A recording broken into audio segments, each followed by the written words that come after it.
All right. Off to a strong We'll put start. that on Facebook.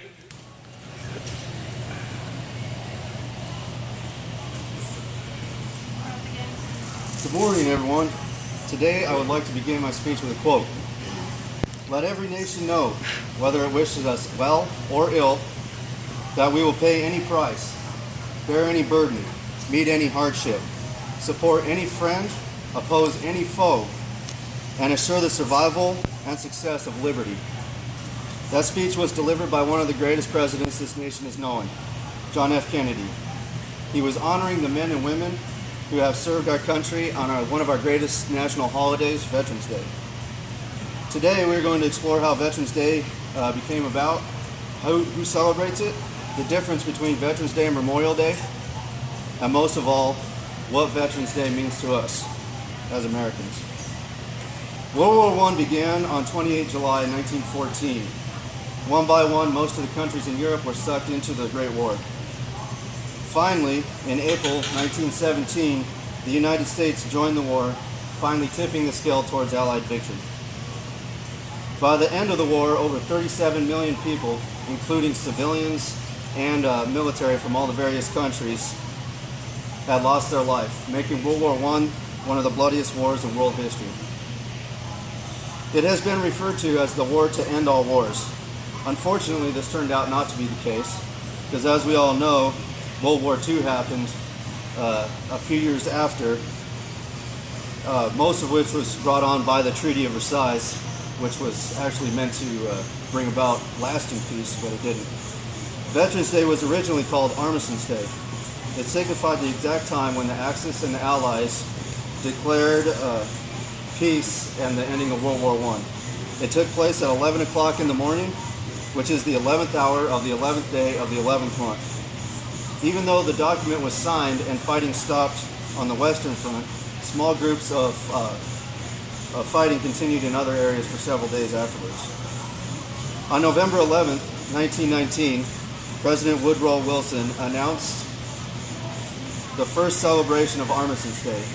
In his moving speech about Armistice Day, about the holiday, he said, "To us in America, the reflections of Armistice Day will be filled with solemn pride in the heroism of those who died in country's service and with gratitude for our victory, both because of the thing which has freed us, but because the opportunity that it has given America to show her sympathy and her peace and justice to the Council of all Nations."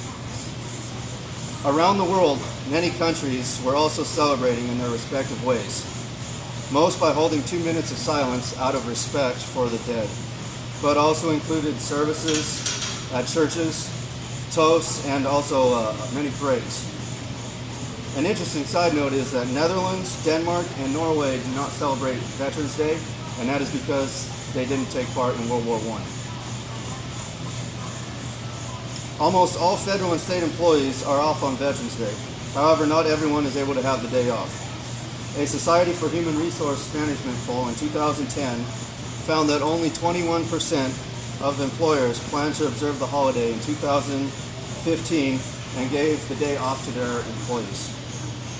On 13 May 1938, Congress made 11 November, Veterans Day, then Armistice Day, a legal national holiday. It was a day to be dedicated to the cause of world peace and was to be known as Armistice Day. In 1945, a World War II veteran named Raymond Weeks, with the support of Dwight E. Eisenhower, decided or pushed that everybody, not just World War I veterans, should be honored during Armistice Day, and it should include all the wars from then until now, which included World War II.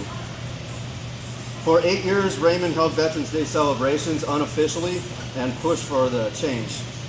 The change was finally signed by President Eisenhower on 26 May 1954.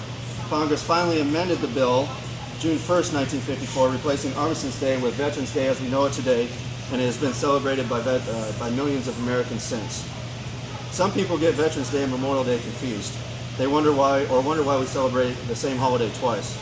The difference is that Veterans Day honors the men and women who have died in battle. Memorial Day just honors everyone who has served in the armed forces. So in conclusion, we have looked at the history of Veterans Day. We have talked about who celebrates it and what it means.